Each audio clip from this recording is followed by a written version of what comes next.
What's up, you guys? I am here at Soul Veg in Nairobi. It has like a studio type vibe in it too, and I found a friend. He has a different vibe than what we usually have on here, so I was like really anxious and eager to bring him on and share some knowledge, to spread some knowledge and see how we can support him in his business in Nairobi. Correct? Who are you? Greetings, blessing to have you, blessing to be here with you. My people, my name is Ami the Veggie Man. I'm here at ABI Organic Agriculture Limited and Soul Veg Kenya and Truth Fire Studios all in one spot. So we keep it together. It's a family thing and we work in it. I love that. What does Veggie Man mean though? Veggie Man. Veggie Man means first of all, I'm a vegan, strict vegan, organic agriculturalist, and my entire life is around that concept of regenerative and sustainable living. So the Veggie Man is like short for vegetarian, like vegetables. Okay. Yeah. Like a Dr. CB vibe. Well, it was a slang. Really, what happened is that I was literally working my restaurant in Antigua, and we had a vegan restaurant there, working it, and it was elections, it was crazy, it was a whole bunch of stuff, and everything was shut down, and I was trying to push my food out of a van. So In Antigua. So I was literally... That's in the Caribbean. In the Caribbean, yes. That's where I was born. You're Antiguan. I'm Antiguan. Wow. I thought you were Jamaican. Well, everybody said that. Once you're from the Caribbean, you're from Jamaica, by the way. Okay. I've been to Antigua. You've been to Antigua? Yeah. Okay. It was nice. It was really nice. A lot of hills. Okay. Yeah. I went hiking there. That's nice. Yeah, it's very nice. Well, so what happened? I was just pushing my food, and I started telling people literally, this food is the best food on the planet. No May, no moon, no oink, no clock. That became the song, The Veggie Man, by the way. So the song was born out of that. I don't want no moo, I don't want no May, I don't want no oink, I don't want no clock, clock, clock, clock, clock. And then I became the Veggie Man after the song. Oh, like moo. No moo, I no know, May, no oink. Oh, no clock, clock, no I clock, like clock, that. clock, clock, I like. So when did you start your vegetarian journey though? Because I mean, we all love like a good curry stew. Well, I started back in 1994 was when I became a vegan. I was hit with some life situation, slapped me in the face, and I had to wake up to who I was.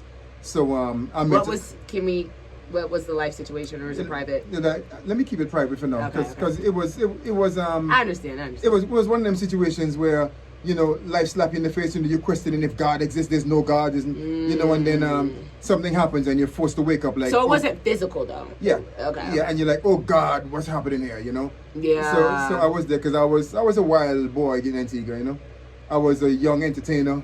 They used to call me Lenny Fresh, the human beatbox. I was. I was having fun. It was. You were on the streets. I mean, I was wild. Streets. Yeah, I was wild. I had fun. I mean, and believe it or not, I was a banker.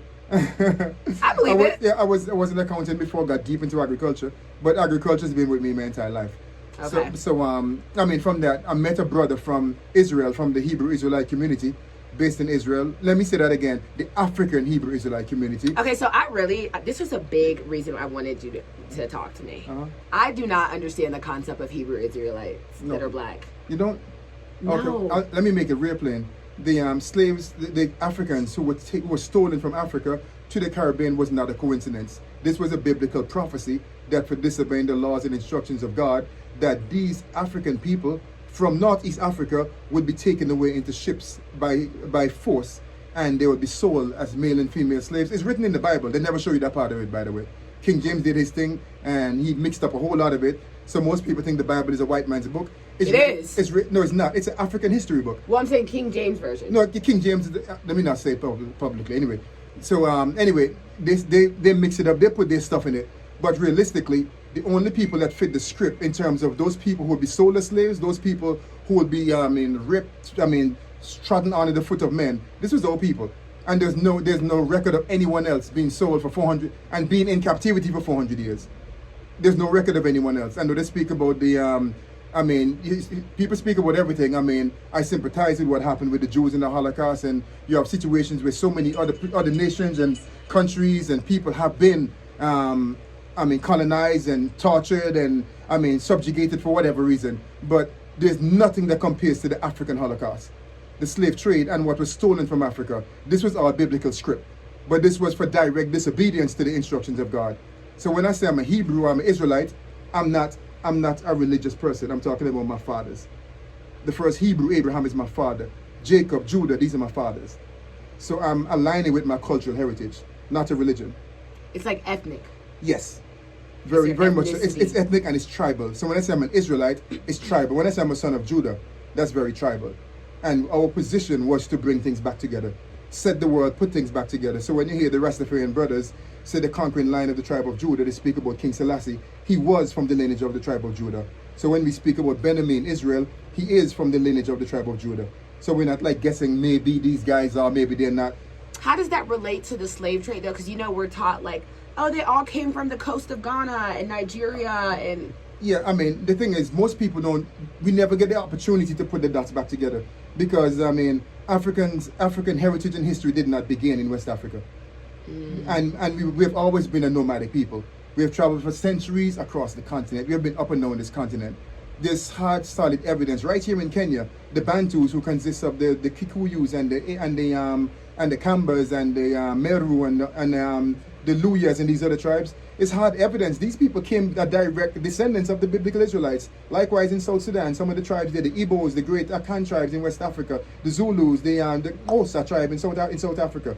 So we're talking about you and I've traveled myself to these places, so I can break the languages down and show you what was ancient Hebrew and how we came forward into these various languages. We break down the traditional practices, the cultural practices, even the holy days that they keep.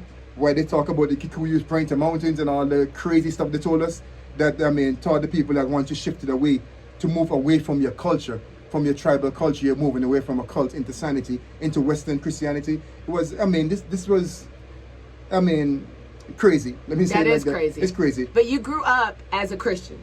I grew up as a Christian, yes. Okay. And then you said, we were talking about you in Antigua, you met a Hebrew Israelite. Yes. And he how did he Well, once he started, first of all, I saw him and I felt like this guy had a message for me. So once we started the conversation, something was saying to me, he had a message. And his name was Itai. He's from St. Croix, by the way. When I met him, I said, he had a message for me. And once he started speaking to me, it made sense. He said, do you know who we really are? And even the concept of dietary consciousness. I remember sitting down, I had some milk. And he said, and he looked at me, he said, Rasta don't drink milk. I said, why Rasta don't drink milk? And he said, human beings are the only species on the entire planet that not only drink milk after they finish lactating, but drink milk from another animal. He said, we're the only species on the planet who does that, who go to another animal to take their milk. That's dirty. Yes, exactly. So that's, so my vegan journey, I became a vegan overnight, by the way. When I started hearing you did cold turkey. I did cold. It made sense to me. And since that day, you've never had a little sneak. Never. It didn't. It just made sense.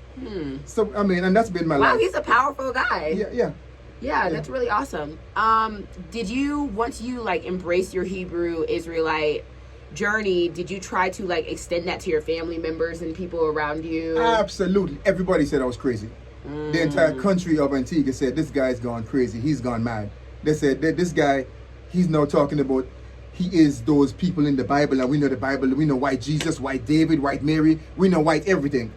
So, them saying that me trying to identify with that and make anyone connect that to Africa, they think this guy is insane. Yeah. If my parents, they said, you talking about all this white stuff, the white man, they do anything? I said, I couldn't even speak about slavery. I couldn't speak about diet. They said, man, the pig raised you. I said, I thought it was my mother raised me, not the pig. Not the pig raised you. Yeah, that's what they were saying. Not the pig raised you. You need to eat some more meat and so I went through it. But and I got it from my people. I got it hard. But years later, these are the very same people who have grown to have respect because they have seen the benefits. They have seen my children being vegan. They have been able to actually interact with the community and see that these people are actually living longer, healthier lives. Like yesterday, we celebrated New World Passover, and our elders. What is that? That's the new Exodus, celebrating our departing from America and the Caribbean, going back to Israel back in 1967.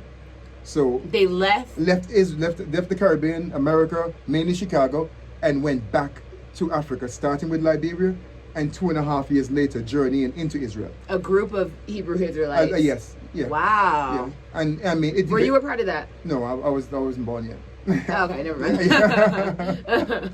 Wow. Yes, eventually entering Israel and then establishing what we call today the kingdom of Yah. As in, when we say Yah, I mean the kingdom of God. Yeah, I was gonna ask because Israel is pretty non-black right now. I mean, so how does that kind of translate to people who go back? Is it a well, history? I mean, our point, we take a very truthful historical point, and in saying that, meaning that you look at Africa and Israel and all of it, Israel and that entire northeastern peninsula is a part of that's all Northeast Africa. It was all connected. The Suez Canal was an attempt to separate it. And now go for the historical fact on the side of the looking at the Europeans who were planted there. Most of them came from Russia, and this was a orchestrated transplant of people of non-African descent into Israel, because you go years back, and before the Crusader Wars, after what we call the crucifixion of Jesus in those days, there was it was an influx of Romans. So the Romans colonized Israel exactly the way they colonized Africa. So when you hear the words of Jesus saying, "Give to Caesar what's for Caesar," and say, "Oh, those people," and he said, "I want none of them. I want to have nothing to do with them." And he said, "You allow these people to come in and change our laws, change the laws of God with the traditions of these men. And you Africans, you are following these Europeans from Rome coming to Israel, coming into Africa and telling us what to do." So when you look at, and we call him Yeshua, not Jesus, by the way, but Yeshua. Yeah, in Hebrew, in English, it would translate to like Joshua. Okay. So when we look at all of this now, we look at a very revolutionary type spirit. So Yeshua was a black dreadlocks revolutionary. Yeah. Real strong. In the Bible, it says that Jesus has bronze skin and red hair. Exactly. But for him to beat some politicians and whoop their butt and kick them out of the temple, he had to be white. Exactly. Some of them, they were mixed. It was again, they were black puppets. They were black puppets then, just like we have black puppets now, who follow the European system. So that's what happened, and that's why they crucified him. Yeah. So it brings everything to make much more sense now. It's full circle. Full circle now, yeah. So this black man thing getting up, acting like he's going to challenge us when you know. Yeah, because it's almost like, why would they do that to a white man? Exactly. Exactly. Wow. I mean, that's deep. And how could Moses hide in Egypt? Egypt was always black. We know that. That's a fact. Egypt was black. Where did Moses hide? You know? That's true. Yeah. Everyone's black. Exactly. But, and why would you put your hand in your bosom and it turns white? I mean, your hand turns leprous. You know, the facts in the Bible, every curse you heard of in the Bible was leprosy. Most of the curses you hear was leprosy, was a skin color changing. So if it couldn't change from white to yellow. It has to change from black. Exactly. Wow. It's like little hints. Yeah, exactly. You just had to really put together. Well, they took out a lot of it. These things were left in there by accident. If they knew, we would have uncovered it. But again, this was all prophetic. We would wake up to realizing who we are. And I'm not saying every African is a descendant of Israel. But I'm saying when we bring the knots back together, when we bring everything back together, it's like taking the African from the diaspora and bringing us back to Africa, and we reconnecting with our indigenous African brothers and sisters. That's another kind of power. So it's the Africans who diaspora to the Americas are Hebrew Israelites. A lot of them were. Most of us. Most of us were. Okay. And another fact is that a lot of us were actually children of Judah, not just any Israelite, because it was the children of Judah and Benjamin who returned to rebuild the temple after the Babylonian captivity with Nebuchadnezzar. You know that story. And it was mainly, so when they talk about Jesus as... Can I tell you something? I don't know that story. You don't know the story? I do not read the Bible. Okay. I'm Catholic, but it's all left me. Okay. Yeah. I mean, no hard feelings. Yeah. I mean, but no, it might give you a reason to peek back and look and say, okay. Yeah. Because we talk King of the Jews. When you hear King of the Jews, and you hear today they're Jews, they're white Jews, they say King of the Jews. It's not just King of anybody. It was King of Judah. That's what makes me think, because when I think of Jew, like when people say like, "Oh, I'm Hebrew, Israelite, Jew," I just think of like Jewish people with the big nose and the Jews, you know? Yeah, exactly. I mean, and I wouldn't try to. I'm not trying to like attack the Jews, because I have a lot of friends who are Jews now. This is a safe space. Yeah. We have a lot of friends. We have a lot of good people who are Jews. It's all love. We work with, so we share love and we spread love. But the fact remains, we say, look, this is our ancestral story. This is our history, and we're not gonna let someone else take our history and act like it's theirs, and they fool the world forever. We have to let the world know Judah is back, and we're here to stay. What about, I've heard that even Jews acknowledge like a group of like a higher being descendant or something, like a special book, or some people were in Ethiopia. It's like a special group of Jews a special group of black people that even Jewish people who are white like acknowledge and kind of like the Falasha Jews from Ethiopia. Falasha Jews, they live in Israel. Yeah, and we also have a strong relationship with the Falasha Jews. So we have developed what we have done. We've gone back into Israel to bring peace back to the Middle East. So we have a strong relationship with the Jewish community. We have a strong relationship with the Arab community. We have a strong relationship with the Ethiopian community. So we went in making friends. So we went in because our position again going in is to be a living example of what it's like to live as our fathers lived once upon a time. To be those people who are going to live long, healthy lives, to show what longevity is all about. What it's like to live a holistic life with a vegan diet, good exercise, good practices, living good principles, respecting each other. So we went in to be that example. Let me guess your age. 53. Oh, you're giving me age. I'm just 49. Oh, you're 49. Perfect. That's around there. I can feel, my mom is 49. Your mom is 49? Okay. Yeah, my mom is 49. That's a vibe. See, I mean, you can call me daddy. It's okay. Dad, can I have some money? Dad, do you pay tuition? We give you a free vegan meal. Yeah, give me a gift card. So you went from Antigua straight to Israel. Wow. So how long did you live there? I lived there initially for a couple of years, and then later I moved to. I've been in and out of Israel. Okay. My brand, the Veggie Man. It's a brand that's has gained a lot of respect in Israel. Wow. And I do travel back for shows periodically. How was that change from going from the Caribbean to Israel? Well, for me, it was more so like going to Israel and even being here in Africa. Because honestly, there's no difference between Israel and Kenya for me. Because for me, all of it is our lands. These are ours. I understand what you mean about who are living in certain places at certain times and all of that. Yeah. But I'm saying these are all ours. And to me, the position I take is that we the big brothers now, we came to claim our rights. All this is ours. So I'm not acting like, this is them or this is some people here or there. This is this is our place. So so when you come back home, you come home to claim it. I'm not coming home to ask you, can I come inside please, or can I step into my father's house? Yeah. I'm home. Yes. No, I feel that. Yeah. So you went there, you set up shop there. You did this. So do you have a Soul Veg there? We actually have a few vegan outlets there. The community is sustainable and holistic. So we even have a factory where we do quite a bit of I would say soy products and wheat products, etc. We make vegan cheese. We supply various restaurants and food businesses around Israel with the vegan options. Wow. Domino's Pizza, we have provided their cheese for several years, and we also Domino's. Yeah. Oh, you got money. In Israel, we supply our factory there. We work it. The thing is, we make relationships. Yeah. So connections. And us being in Israel over the last 50 plus years, we have actually pushed the community, the Israeli community, and the entire country more towards a vegan diet. So much so that today Israel is the #1 vegan country on the planet. Really? Yeah.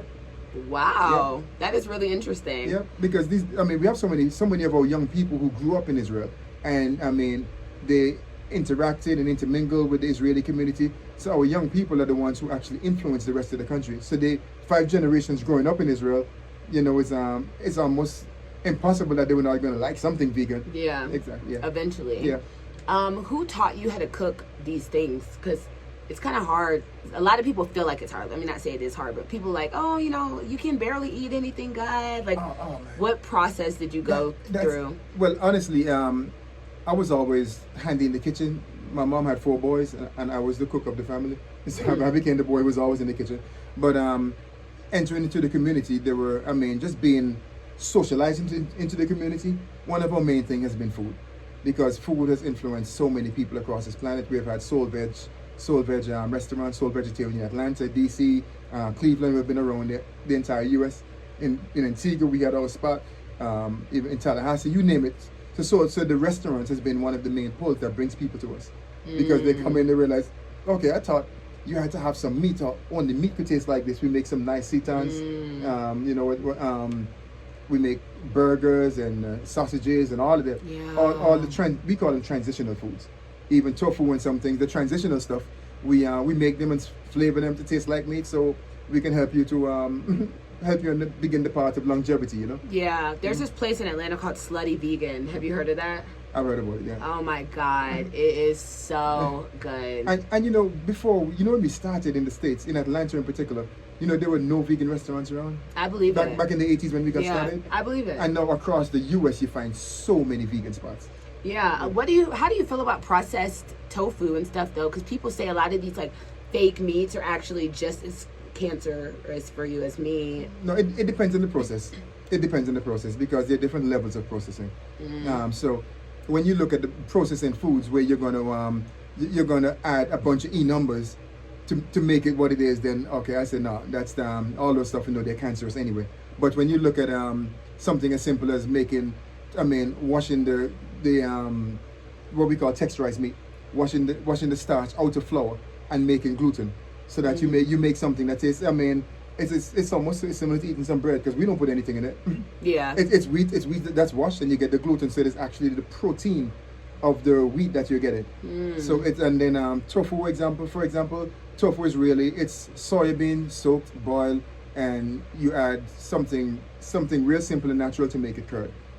So tofu is actually very healthy. I've heard that soy was bad for you, like soy milk. People say like do almond milk and not soy milk. Well, what we found, just like wheat and a lot of people who are gluten intolerant today, what we found is that, you know, quite a large number of the soybean grown in the US are GMO, and they hybridize extremely. And likewise the wheat, the wheat is grown with such strong herbicides, like stuff like Roundup that we know has been banned and known to cause cancer.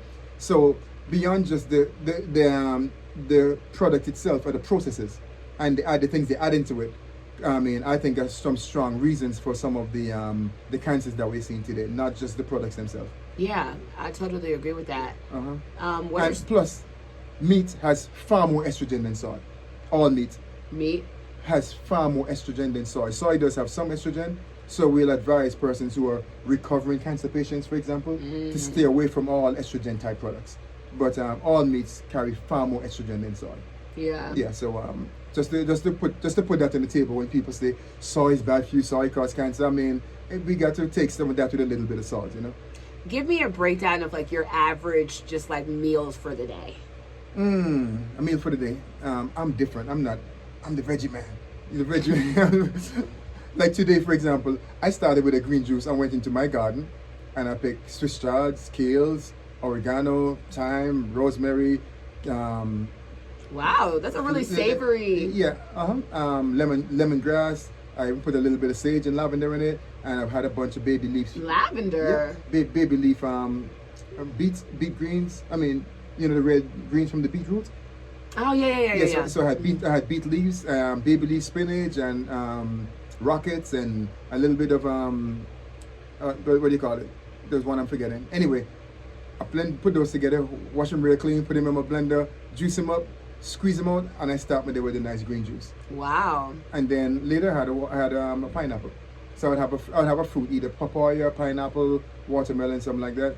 Then lunch would be something a real full, nutritious. Like today we had curry vegetables, which was a bunch of vegetables, broccoli, carrots, zucchini, you name it, nicely curried. I eat a lot of greens during the day as well. So I'll always mostly have a big green dish. Yeah. And something carb related. Could be sweet potatoes, yam, cassava. I like that more than just the rice and the other stuff like that. And pasta. I don't do pasta much, but I lean towards the matoke, the green bananas and so on.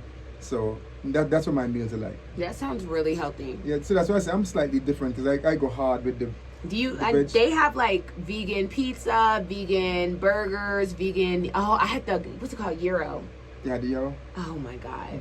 You like it? It was good. It was so good. I honestly could not tell it was not meat. It was really, really good. But that's the idea. The idea is to give our people an opportunity to begin. So then some of this become, and like again, I'm not saying that you give yourself the time frame in which you're going to transition if someone is transitioning. But these are good transitional meals that are tasted or flavored to taste like meat.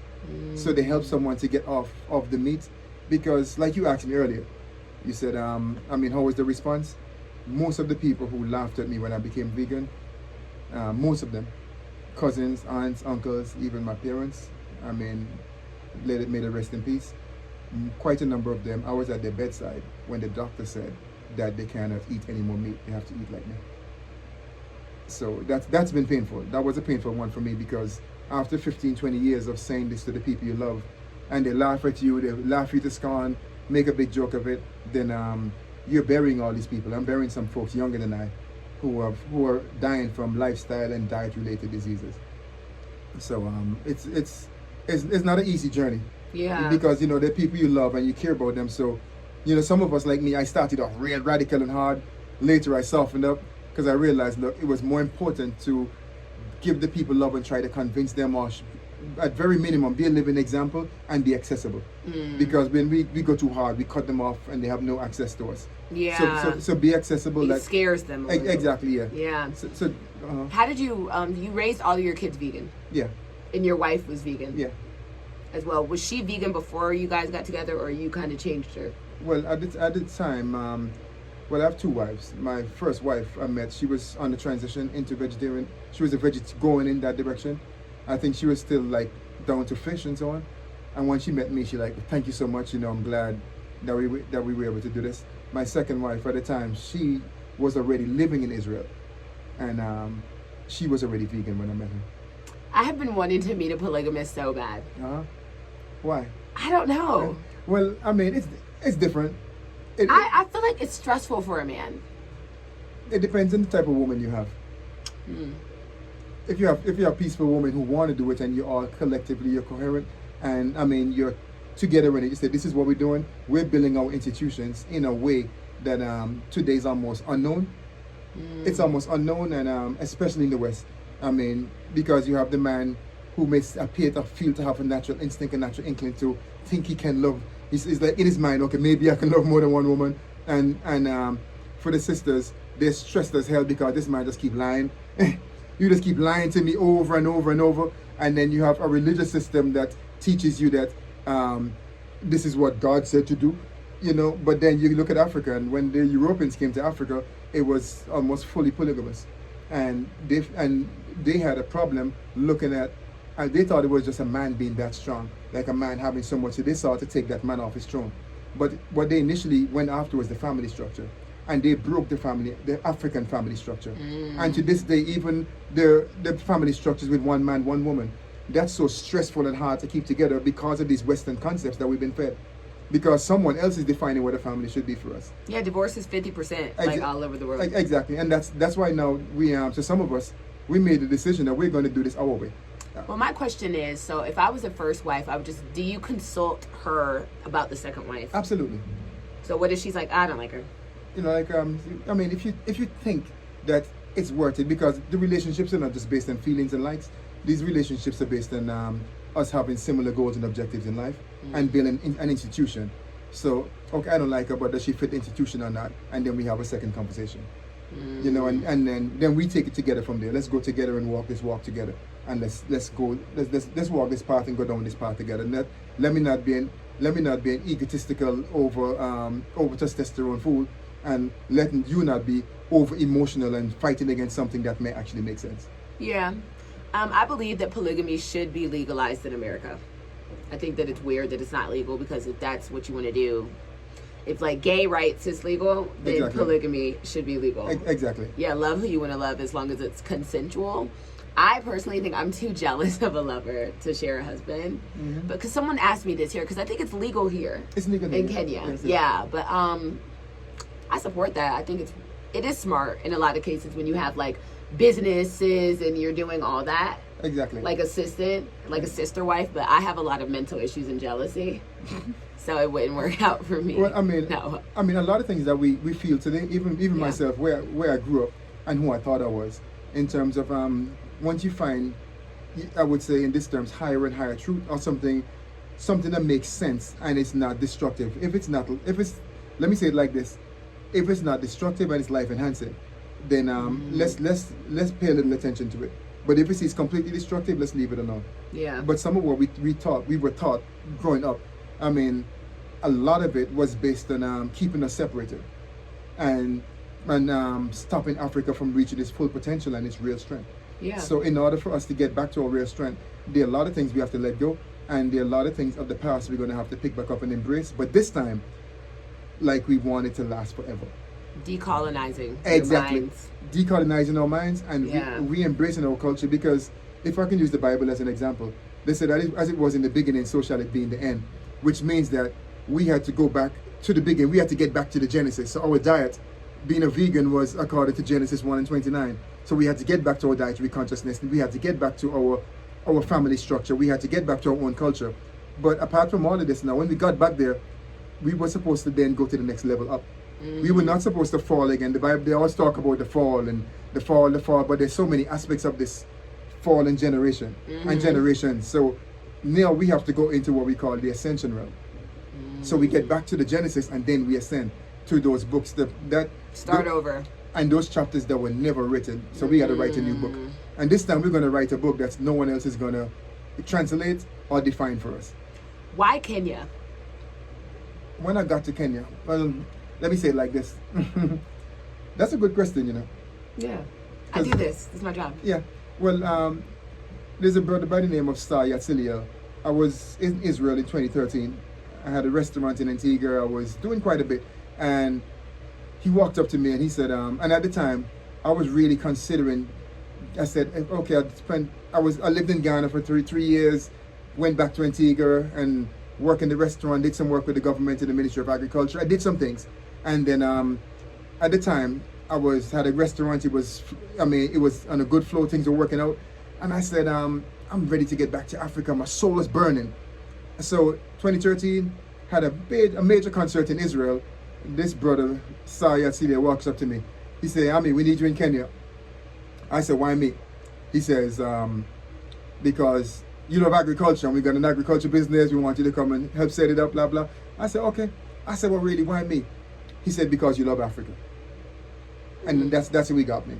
And when I came to Kenya because of agriculture, yes, but then the music kept me here. So I was kept here because of the music, the agriculture, and then you have first world. If you need to get anything in the first world, I can go into some of the villages and see ancient Africa, and then I could go all the way to the coast, to the beach, and feel like I'm in the Caribbean. Yeah. So Kenya's captures everything for me. Yeah, Kenya does have everything. It has everything. Yeah. I spent a lot of time in Accra, but I like both, but I love Kenya. Yeah. So how was that with your kids being vegans? Were they receptive? Being vegans, Kenya is a vegan's paradise, by the way. We know your children. They've been vegan since they were born. Okay, so they don't know any other life. No, they don't know no other life. I'm not gonna. You know this thing about let your children decide what gender they're gonna be, or let the children decide what they want to eat, and let the children decide. I say hell no. My children can do what I say. I'm gonna teach them. I'm gonna teach them how to live. I'm gonna teach them who God is. I'm gonna teach them who I am, so that they understand who they are. What would you, if you found out, like, say your child was younger, and you found out that they were like sneaking behind your back? How would you handle that?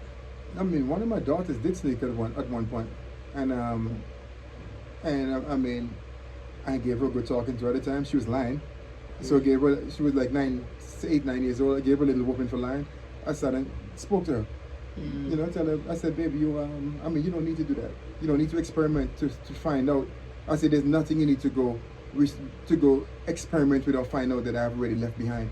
I said, going to pick up the habits that I left behind is like someone's children or someone's species going back into the dustbin and picking up all the garbage. I said, you don't need to pick up my trash, baby. You don't need to. I left that behind. Leave the trash alone. I like that. Yeah. How did you get into music? Because we're in a music studio. Okay, music. This is Truth Fire Studios. I have been on stage since Truth Fire Studios. Truth Fire. Truth Fire Studios. Yep. Okay. Since I was about 13 years old, we were literally messing around in school, rapping, beatboxing, and I realized I had a talent for beatboxing. So I would back up rappers and singers and all of that. I mean, I literally go hard with it, beatboxing. So I became popular, and I got into the industry. I was then being called for individual gigs, just to beatbox by myself, and make sounds and voices and stuff like that. And then as a young artist, beatboxing, I realized I had a knack for poetry, and I mean lyrically so. So then while the guys are rapping, making stuff, I'd be beatboxing, and I find myself rapping and sometimes mixing it up. But growing up with the soca influence, the dancehall and reggae influence, the expression became more of a Caribbean type expression. So it wasn't rap for me. It was just, and it wasn't one particular genre. It was just making music. So at the age of, that was 13, by the time I got to about 15, 16 years old, we would literally set up, get our friends, get our speakers, pull out our stuff, our mics, and we play, let's just play any track, whether it's hip hop, dance or whatever, and we would rap and chant and sing for hours. I love that. Hours and hours, and we freestyle. So freestyling became the thing that we did. And later on, made my first album I was 27 years old when I made my first album. That was called The Spirit of My People. And the second album I made 7 years later was Kingdom Come. Okay. In 2014, then I made Africa Is My Home, and in 2018, my most recent album was True Fire. I love that. Are Kenyans really receptive to like reggae and all that? Yeah, they love it. Why is there no like carnival out here? I think because we have to do it. Yeah. We're gonna have to make a real carnival. I think that would be really good. Yeah, we have to do it. Who are most of your people who record in here that you work with? Like Kenyans or people who are doing kind of reggae like you, or just any genre? We do any genres. We've been pushing mostly ads here recently, but we have recorded You've been pushing what? Ads. Okay. Corporate ads, etc. But we have a few artists who have passed through the studio, and a bunch of musicians who have come through. We had and recently Eric Musioka, who is one of the top producers here, has done a lot of work here. He was recently here. Eric Musioka. Musioka, yeah, he's really, really good. Okay. Yeah, and so I've made music with Giuliani, performed quite a bit with Gilad. I'm sneaking up on Wyrie because he got a promise we're going to do something together. So we've done work with quite a number of artists. Harry Kimani, Mercy Myra, Donna, who's been there for years with the Calabash Band, Michelle Muriuki, Sissy. We got a song we released from our a matter of fact, the 2014 album, there was a song called Tue Moja, which means Let's Be One, with me and Sissy that we never released. So that we recently released a few months back. Okay. We did a video early this year. We decided to shoot a video and let it out. And it's actually cool that in your studio you have like your business and stuff outside, so when people get hungry or thirsty, it's like, oh well, I'm just gonna, and they're like, oh, this isn't bad, you know, so it kind of helps like push the lifestyle passively. Yeah, passively. A little, without like too much aggression. So you have a garden at home. Yeah. You're 100% sustainable, recycling, like that type vibe. Or you like the eco type sustainable as well, or just food? Well, actually, we had a much larger farm. Was 5 acres where we live, which was about 40. I mean, about 45 minutes outside the city, towards Machakos. So we lived there for about 4.5 years.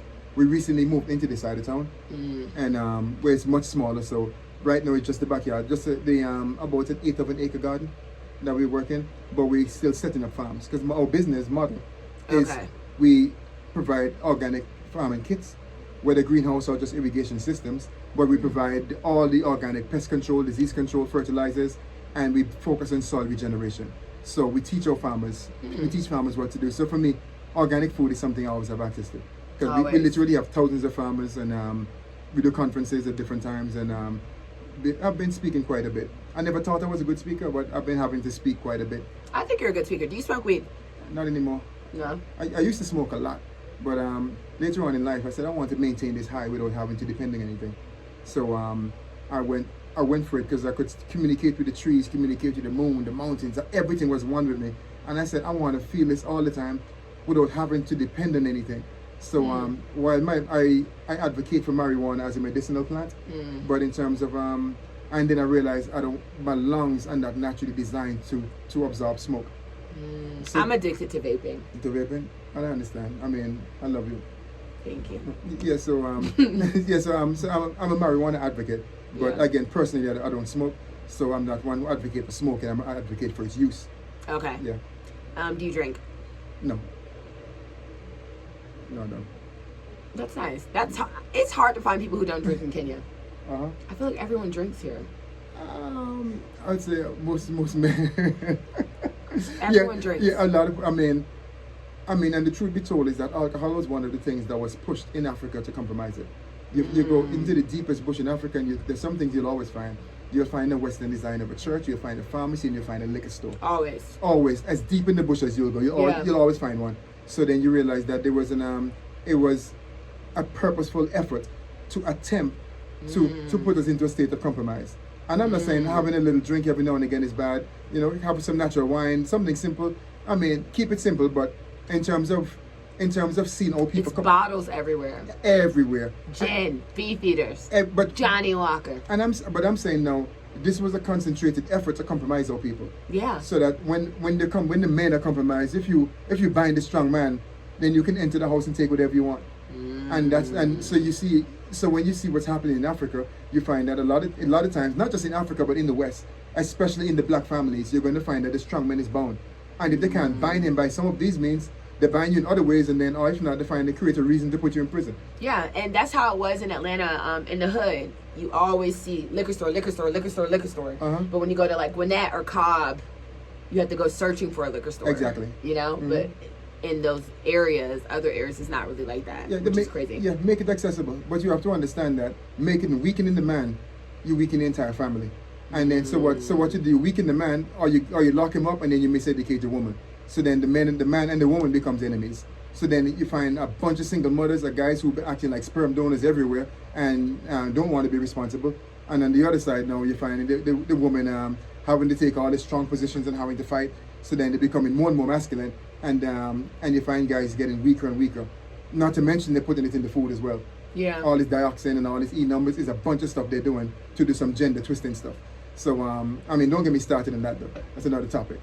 Yeah, that's another topic for another day, for real.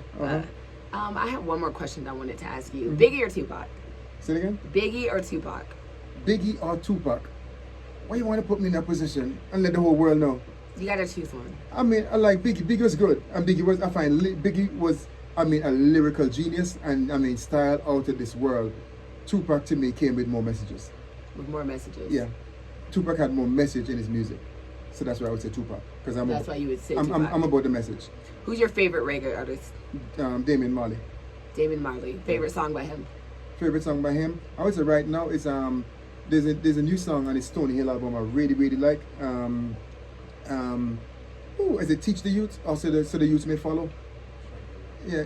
I think the name is so the youth may follow. That's one of my favorite songs.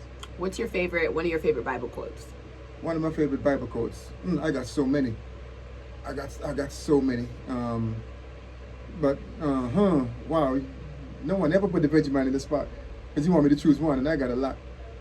But for now, I would land it, just being the veggie man, I would land it in Genesis 1:29, where it said, "You shall eat of the herbs of the field, of the fruits of the trees, and of the herbs yielding seed. To you that shall be for meat."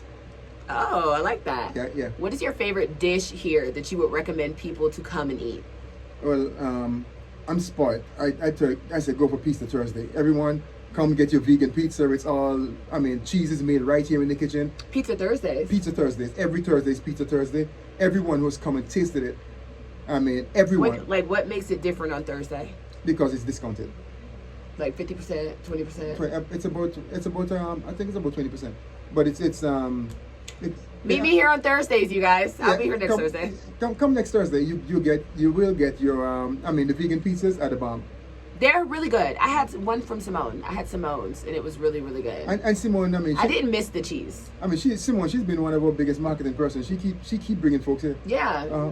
That's good. Go Simone. Yeah, we love you, Simone. Yeah, it's a full circle. Simone has been interviewed, so they know Simone. You know Simone, okay. Yeah, they love Simone.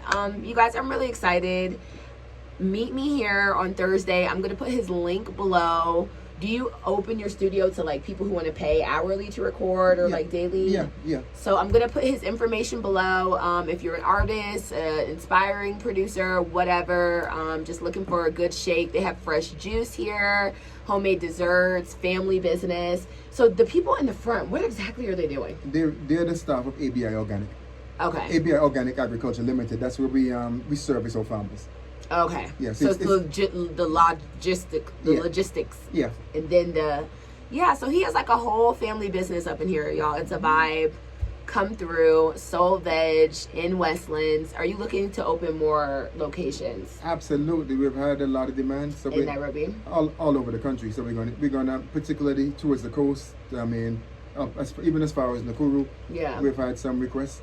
So we're looking into it, and other parts of Nairobi, because most of our people in most of the hoods, they say, look, we need you to get to us, bring this thing to us. So we're going to get it to them. Well, we love that. You guys, please like and support. I'll see you next time. Enough love, enough respect.